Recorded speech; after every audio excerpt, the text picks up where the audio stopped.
Guys, pag nasa Bicol, anong mas eat?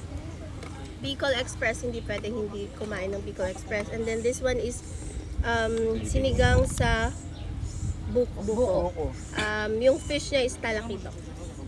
Kaya ka bang ipaglaban ng Bicol Express? Yes, lumalaban ng Bicol Express. So, lover, what's in your plate? Sigang sa buko na, talakitok yung isda.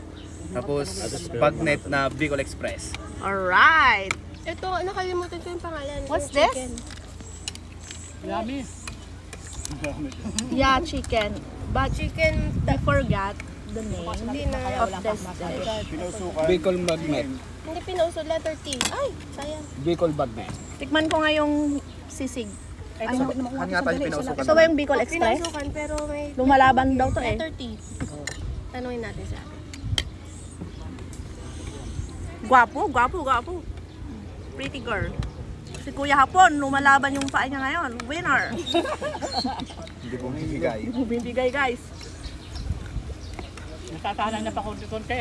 Then me. Nauwi na ng Madela.